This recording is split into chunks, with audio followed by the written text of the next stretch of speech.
Best health packages up to 80% discount. Tirumala Diagnostics. నమస్తే రమ్ గారు. నమస్తే జయ. ఏదైనా మంచి కథ చెప్తారండి? న్యాయబుద్ధి కలవాడి కథ చెప్తా. న్యాయబుద్ధి కలవాడా?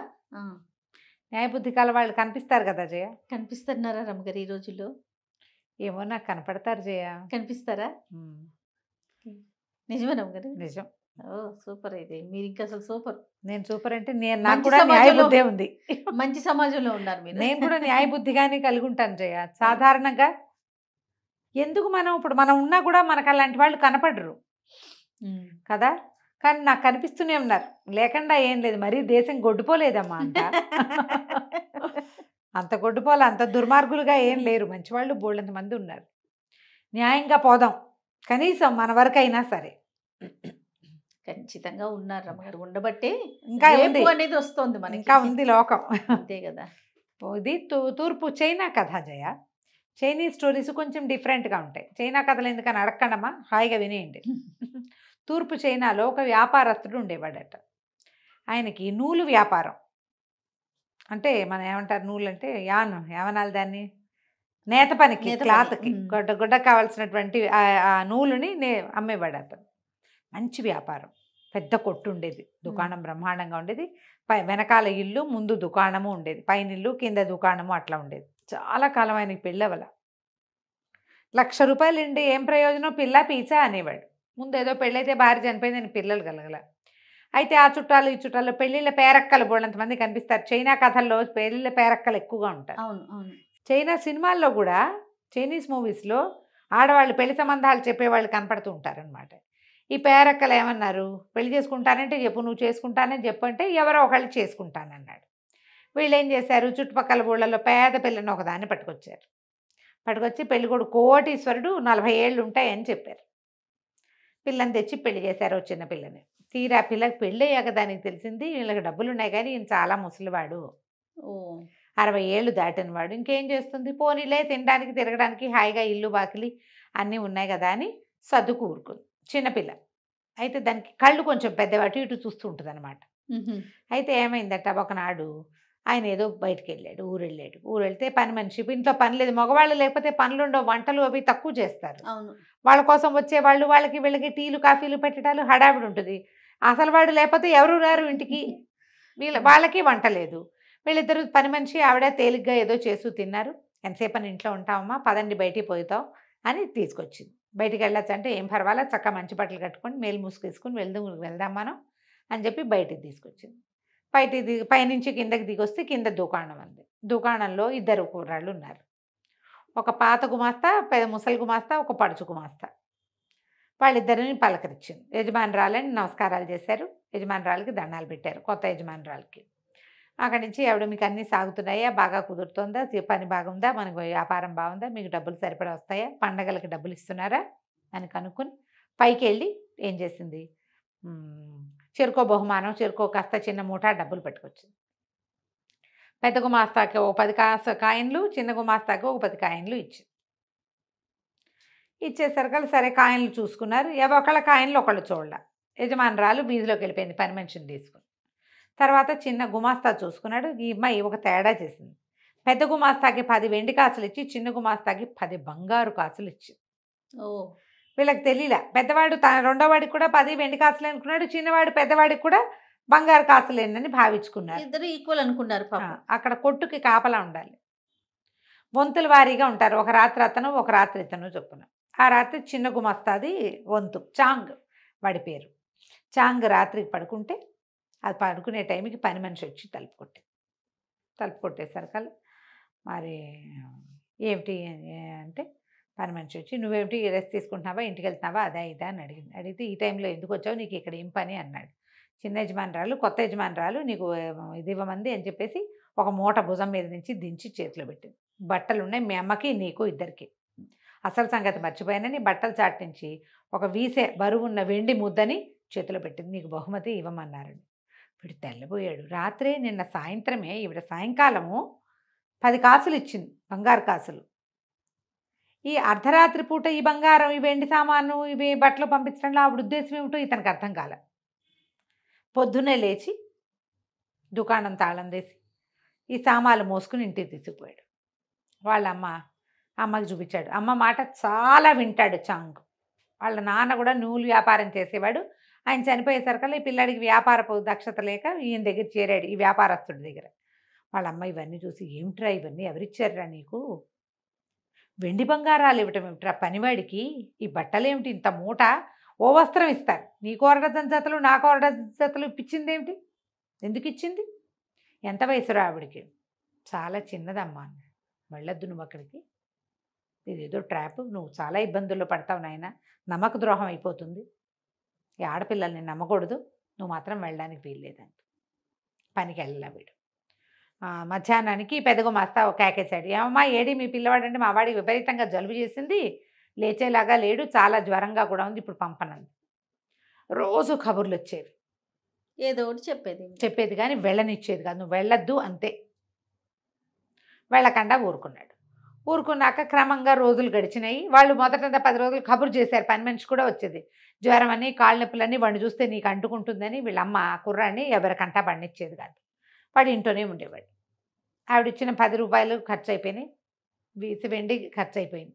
కొన్నది ఎన్నాళ్ళు వస్తుంది? అంతేగా. తిండి కూర్చుంటుంటే సరే డబ్బులన్నీ అయిపోయాక ఏం చేయాలని ఆలోచించి, సరే వాళ్ళ అమ్మ అంది, నాయన నీ యజమాని సంగతి వదిలేసి నువ్వు అవేం చెయ్యొద్దు, మరి మీ నాన్న కూడా నూలు కుంకము అమ్మటం అని రాస్తారు ఆ కథలో. కుంకం అంటే బహుశా రంగు, కలర్స్. ఆ యజమాని దగ్గర పనిచేసేవాడు కదా ఒక ముసలాయన దగ్గర, అక్కడ కూడా నూలు రంగులే అమ్మేవాళ్ళు. మీ నాన్న అదే చేశాడు. ఒక నూలు తట్ట నేను సంపాదించి పెడతా, చుట్టుపక్కల సంబంధించిన రంగులు, డైస్, కలర్ డైస్, డై చేసే రంగులు, నువ్వు కూడా అవే అమ్ము, ఎంత కొంచెం వస్తే అంత కొంచెం వస్తుందిరా, ఖర్చులు తేలిక గడుపుకుందాము, మన దగ్గర నూలు తట్టు ఉంది, నేను నూలు సంపాదించుకొస్తానని చుట్టుపక్కల ఎవరో స్నేహితులతో మాట్లాడుకునే ఆవిడ అనామతగా కొంచెం నూలు ఇచ్చి పిల్లాడు వెళ్ళి అమ్ముకొచ్చి మధ్యలో ఉండి డబ్బులు తీసుకునేలాగా ఏర్పరిచింది. ఓ రంగుల కావడి, ఓ నూలు తట్టా పుచ్చుకుని తిరిగేవాడు. అయితే కొద్ది రోజులు పర్వాలేదు, వాళ్ళ స్థితి గడిచి వాళ్ళు పేదగా ఉండటానికి పొదుపుగా ఉండటానికి అలవాటు పడ్డవాళ్ళు. ఇల్లు మాత్రం సొంత ఇల్లు బాగుండేది. అయితే ఒకసారి ఏమైంది, దీపావళి పండుగ వచ్చింది. దీపావళి పండగలో రాజుగారి మందిరం దగ్గర పెద్ద దీపాలు పెడతారు. అయితే వాళ్ళ అమ్మంది, నువ్వురే ఆ దీపాల దగ్గరికి అక్కడికి ఇక్కడికి వెళ్ళవాక, ఒకవేళ వెళ్తే స్నేహితుడిని తోడు తీసుకెళ్ళాలి, ఒంటరిగా నువ్వు వెళ్ళకూడదు, వెళ్ళకు, ఒంటరిగా రోడ్ల మీద పడి తిరగద్దు, ఎక్కడ ఏం ఇబ్బంది వస్తుందో అని. అయితే ఓ స్నేహితుడిని పుచ్చుకొని తిరగడం మొదలుపెట్టాడు. తిరుగుతుంటే రాజుగారి దగ్గర విచిత్రమైన దీపాలు పెడతారు, షాండ్లేర్లు వెలిగిస్తారు, అవన్నీ చూస్తూ ఉంటే కుర్రాడికి ఏమనిపించింది, పూర్వపు యజమాని ఉన్నాడు కదా, ఆయన కూడా ఈ దీపావళి పండగకి ఎన్ని మతాబులో కల్పించేవాడు, అది కూడా చూద్దామని మనసు పుట్టింది. ముందరేడు తను అక్కడ చూశాడు. అటు వెళ్ళేసరికల్లా ఆ ఇంటికి వెళ్తే ఆ ఇల్లు మూతబడి ఉంది, జప్తు చేయబడిందని రాసింది కాగితం, బయట ముద్ర ఇదేసి సీలేసి లక్కసీలు వేయబడింది. ఆశ్చర్యపోయాడు. అయ్యయ్యో ఇదేమిటి ఇట్లా జరిగింది, ఇలా ఎందుకు జరిగిందో వాడికి అర్థం కాలేదు. తిరిగి వచ్చేసాడు. మర్నాడు వీడు ఈ కుర్రాడితో కలిసి తిరుగుతున్నాడు కదా, ఇద్దరు స్నేహితుడితో కలిసి, వాడు కనపడలా మామూలుగా కలుసుకునే చోట. ఈ లోపల ఎవరో వచ్చి నిన్ను పిలుస్తున్నారు, దీని దగ్గర అక్కడ ఏముంది, ఒక పూటకోళ్ళ ఇల్లు ఉంది, పూటకోళ్ళ ఇంట్లో నుంచి ఎవరో నిన్ను పిలుస్తున్నారని ఒక కుర్రాడు వచ్చి చెప్పాడు. వీడేమనుకున్నాడు, చాంగు తన స్నేహితుడు పూటకెళ్ళి ఇంట్లో ఏమన్నా తినడానికి కూర్చున్నాడేమో, లేకపోతే నన్ను ఎవరు పిలుస్తారు, విందు కోసం నన్ను కూడా పిలుస్తున్నాడు, కలిసి భోజనం చేద్దామని పిలుస్తున్నాడని ఆ పూటకోళ్ళ ఇంట్లోకి పోయాడు. ఇంట్లోకి పోతే అక్కడ వీడికి తన పాత యజమానురాలు కనపడింది. వీడు ఆశ్చర్యపోయాడు, మీరేమిటండి ఇక్కడ అన్నాడు. అనేసరికల్లా ఏం చేయను, మా ఆయన మంత్రి గారిది ఏదో మంత్రి గారి మాట చెప్పలే, మా ఆయన పూట వెండి నాణాలు తయారు చేస్తున్నట్ట, అంటే దొంగ నాణ్యాలు కొట్టిస్తున్నాడు, ముద్రణ చేయిస్తున్నట్ట, రాజభట్టలు పట్టుకుపోయారు, ఆస్తంతా జప్తు చేశారు, నా ఇంట్లో ఉండడానికి వీలవక ఏదో పూటకోళ్ళు ఇంట్లో ఉంటున్నాను, మీ ఇంట్లో కొద్ది రోజులు ఆశ్రయం ఇవ్వవా నాకు అని అడిగింది. తెల్లబోయాడు. అమ్మ బాబోయ్, ఈవిని తీసుకెళ్తే అమ్మ ఏమంటుందో, ఈవిడ బంగారం వెండి ఇచ్చిందని వాళ్ళ ఇంటికి వెళ్ళనివ్వకుండా చేసేసింది అమ్మ. కాదండి, మా ఇల్లు అంత గొప్ప ఇల్లు కాదండి, రెండోది మా అమ్మ ఒప్పుకోవాలి, మా అమ్మ ఏమంటుందో తెలీదు, మీలాంటి వాళ్ళు ఉండదగిన ఇల్లు కాదు, తర్వాత నేనేదో చిన్న బతుకు ఈడ్చేవాడిని అంటే అన్నాడు. ఎందుకు నువ్వేం భయపడిపోక అని ఒక ముత్యాల హారం చూపించింది. చూడు ఎంత పెద్ద ముత్యాల హారమో, నేను తెచ్చేసుకున్నాను మా ఆయన ఇంటి నుంచి, ఒక్కో ముత్యం అమ్ముతూ కాలక్షేపం చేయొచ్చు, ముత్యం చాలా ఖరీదు, ముత్యం అమ్మితే బోల్ డబ్బులు వస్తాయి, నువ్వు వ్యాపారం చేసుకోవచ్చు, నాకు గడవడానికి ఏమి ఇబ్బంది ఉండదు, నీకు నాకు కూడా గడుస్తుంది, మీ ఇంట్లో నేను ఉచితంగా ఉండను, తెలిసిన వాళ్ళు ఒక్కళ్ళు కూడా లేకుండా నేను ఇక్కడ పడున్నాను, మా పుట్టింట్లో అదేదో ఊరు, అక్కడికి నేను వెళ్ళలేను, ఇప్పుడు మా వాళ్ళు రానివ్వరు, పెళ్ళిళ్ళు అయిపోయిన పిల్లల్ని రానివ్వరు, పైగా మా ఆయన జైల్లో ఉండగా నేను ఎట్టా వెళ్తాను, పరువు తక్కువగాను, బాబు ఒప్పుకోబా ఉండండి మా అమ్మని అడుగుతానంటే పదా నేను కూడా నీ వెనకాల వస్తానని ఈ చాంగుతో కలిసి యజమానురాలు చాంగు వాళ్ళ ఇంటికి వెళ్ళింది. ఆవిడ బాకిటో నుంచోబెట్టాడు, మా అమ్మని అడిగొస్తానండి అని లోపలికి వెళ్ళాడు. అమ్మ మా యజమాని అరెస్ట్ అయ్యాడే, పాపం ఇల్లు జప్తు చేశారు అంటే, అయ్యో నాయన ఆయనకి ఎంత కష్టం వచ్చిందిరా, 4 ఏళ్ళు నేను ఉద్యోగంలో పెట్టుకుని చక్కగా చూసుకున్నాడు, పండక్కి పబ్బానికి పిండి వంటలు అన్నీ చేయించి ఇచ్చేవాడు, బంగారు తండ్రి అంటే వాళ్ళ ఆవిడకి ఎంతో కష్టం వచ్చిందమ్మా, ఫలానా చోట కనపడింది, ఆవిడ మా ఇంట్లో ఉంటానని అడుగుతోందమ్మా అనేసరికి, అయ్యో పాపం చిన్న వయసు అమ్మాయికి ఎంత కష్టం వచ్చిందిరా, ఎక్కడుంది అంటే వాకిటో నుంచుందమ్మా, లోపల తీసుకురా అని. కష్టం వచ్చిందని జాలిపడ్డారు. లోపల పిలిస్తే ఆవిడేమో దండం పెట్టింది వచ్చి, అమ్మ మీ వంటి వాళ్ళు ఉండదగిన ఇల్లు కాదు, కాస్త మీ బంధువర్గం ఎవరైనా దొరికేదాకా మా ఇంట్లో ఉండండి, ఏదో కాలో గంజో మాతో పాటు తాగుదురుగానమ్మా ఉండండి అని ఉంచుకున్నారు. ఈవిడేం చేసింది, ఆ గొలుసు తెగ్గొట్టి 2 ముత్యాలు కుర్రాడి చేతిలో పెట్టింది. హాయిగా వాళ్ళతో పాటు ఉండేది. ముసలావిడ చక్కగా వంట చేస్తుంది. అప్పుడప్పుడు ఈ కుర్రాడితో స్నేహం చేయడానికి ప్రయత్నం చేసేది యజమానురాలు. కుర్రాడు లొంగేవాడు కాదు. వాళ్ళమ్మ ముందే చెప్పింది బడికి, నువ్వు సహాయం వరకే అంతే, ఇంకో రకంగా ఈ అమ్మాయిని ఎంటర్టైన్ చేయకూడదు, వాళ్ళ చుట్టాలు పక్కాలు ఎవరైనా అడ్రస్లు దొరికేదాకా ఈవిడ మన ఇంట్లో ఉంటుంది, అంతే, వాళ్ళ కోసం ప్రయత్నం చేయి ఈ లోపల నువ్వు అని చెప్పింది. కానీ ముత్యాలు అమ్మిన డబ్బులతోటి ఇతను కింద వాళ్ళ వాకిట్లోనే కొట్టు ఒకటి పెట్టుకున్నాడు.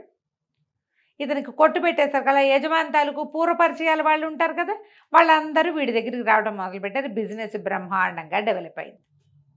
ఒక్కోటి మరి ముత్యాలు అమ్ముకుంటున్నాడు, అమ్మాడు, కొన్ని ముత్యాలు ఇచ్చింది, 1-2 చొప్పున షాప్ బాగా డెవలప్ అయింది. వీడి బిజినెస్ అనుకుంది. ఈ యజమానురాల నుంచి భలే తప్పించుకోవాల్సి వచ్చేది అబ్బాయి. ఆవిడకి అసలు ఒంటరిగా దొరికేవాడే కాదు, కొట్లోకి ఆవిడని రానిచ్చేవాడు కాదు. ఓ పని మనిషిని పెట్టి ఆవిడకి సహాయంగా ఆవిడ ఎక్కడికైనా వెళ్ళాలంటే అదే తీసుకెళ్ళాలి కానీ వీడు తీసుకెళ్ళకూడదు. అయితే ఒకనాడు ఏమైంది, ఇతను రాజప్రాసాదంలో ఏదో నూలు కావాలంటే పెద్ద పెద్ద తట్టలతో తీసుకెళ్ళి అక్కడ ఇప్పించి వస్తూ ఉంటే ముసలాయన కనపడ్డాడు. ఆ కనపడింది ఎవరు, ఇటు పాత యజమాని. తెల్లబోయాడు. ఆయన బట్టలన్నీ చిరిగిపోయి పాత గుడ్డలు, మనిషి అసలే ముసలాడు ఇంకా ముసిలిగా అయిపోయి పిచ్చి గుడ్డలు వేసుకుని తిరుగుతూ ఉంటే, బాబు మీకు ఎంత కష్టం వచ్చిందంటే, ఇదేమిటండి ఇట్లా అయిపోయారంటే, ఆయన అన్నాడు బాంచేత్ అని తిట్టాడు భార్యని. దొంగ మొహం, దాన్ని పెళ్లి చేసుకోవటం వల్లే నాకు ఈ కష్టం వచ్చింది, అనవసరంగా ఇంత వయసు వచ్చాక పెళ్లి చేసుకున్నాను, పాపిష్టిది అన్నాడు. అనగానే వీడు నిర్ఘాంతపోయాడు. ఏం జరిగింది అన్నాడు. ఏం జరగటం ఏంటి, మంత్రి గారింట్లో విందుకెళ్తే వాళ్ళ ఇంట్లో నుంచి ముత్యాలహారం కొట్టేసింది, ఆ ముత్యాలహారం నేనే తీసుకుపోయానని వాళ్ళు ఇల్లంతా సోదా చేసి నన్ను జైల్లో పెట్టి ఆస్తంతా జప్తు చేశారు, తీరా అదేమో నా ఇంట్లో ఊరేసుకుని చచ్చిపోయింది. ఓహో, అదేమైందో నాకు తెలీదు, ఊరేసుకుని చచ్చిపోయింది. దీని చావుకి వాళ్ళ ముత్యాలహారానికి లింకు పెట్టి నన్నేమో అరెస్ట్ చేశారు, ఇప్పుడు వదిలిపెట్టారు, నా బతికి ఇటు అయిపోయింది, అంత ఆస్తున్నాడు, నేను ఆ ఇల్లుని స్వాధీనం చేసుకోలేను అమ్మాయి చచ్చిపోవటం వల్ల. నిర్ఘాంతపెట్టి చచ్చిపోవటం ఏమిటి, మన ఇంట్లో ఉంది కదా అనలా పైకి, లోపల అనుకున్నాడు. సరే రండి బాబు మా ఇంటికి వెళ్దాను రండి అని ఆయన వెంబడి పెట్టు తీసుకెళ్ళాడు. ఆయన కాళ్ళు కడిగించి పని మనిషిని కాక వస్తే యజమానురాలను తీసుకురావే అన్నాడు. ఇందాక దాకా ఇక్కడే ఉందండి, గంట క్రితం కనపడింది, ఇప్పుడు కనిపించట్లేదు అంటుంది అది. యజమానురాలు దయ్యం ఈ కుర్రాడు వెనకాల పడింది. అమ్మో, అయితే చచ్చిపోవటం నిజమే, చచ్చిపోయింది అది. చచ్చిపోయి ఆ ముత్యాలహారం పుచ్చుకుని వీడి దగ్గరకు వచ్చింది. ఓకే, బాగుంది. అక్కడి నుంచి వీడు తెల్లపోయాడు. అమ్మ ఏమిటి అని వాళ్ళ అమ్మని చూస్తే, వాళ్ళ అమ్మ ఉండు ఆయన ఎవరినో పిలుస్తానని ఎవరినో పిలిచి ధూపం వేస్తే ఇక్కడ ఒక ఆత్మ తిరిగి వెళ్ళిందని చెప్పాడు వాడు. ఇతను ఏమనుకున్నాడు, కాదు యజమాని తన ఇంట్లోనే అట్ట పెట్టుకుని తను అమ్మేసిన ముత్యాలు ఉన్నాయి కదా, ఆల్రెడీ ముత్యాలు అమ్మాడు, వీడు సంపాదించుకుంటున్నాడు కదా, ఆ ముత్యాలని మళ్ళీ కొని ఈ ముత్యాలహారం తనకు దొరికిందని పుచ్చుకోమని ఆయన చేతిలో పెట్టాడు. ఈ ముత్యాలహారం మంత్రి గారింట్లో అపచెప్పంగానే వ్యాపారస్తుడు తాలూకు ఇంటికి ఉన్న సీల్ తీసేశారు. ఓకే, ఆయన దారిని ఆయన, చాంగు నువ్వు పెళ్లి చేసుకోరా, నీ పిల్లల్ని చూస్తూ నేను కాలక్షేపం చేస్తాను, నువ్వు నేను కలిసి వ్యాపారం చేసుకుందామని ఆ కొట్టు ఈ కొట్టు 2 కలిపి పెద్ద కొట్టు ఏర్పాటు చేసి, తర్వాత కాలంలో న్యాయబుద్ధి కలిగిన ఈ చాంగుకి ఆ యజమాని ఆస్తంతా దక్కలపడింది. తర్వాత కాలం బాగుంది. వీడు అమ్మాయికి లొంగిన, ఆ ముత్యాలకు ఆశపడిన, ఉండేది కాదు. వీడికి ఇది జరిగేదే కాదు. అమ్మాయికి అది ఎవరితో ఆత్మకి దొరికేసేవాడు. అంతే. అదేం చేసేదో వీడిని. బాగుందండి. అత్యాస పడకుండా ఉంటే జీవితం బాగుంటుంది. అది అది నీతి. నమస్కారం. నమస్తే.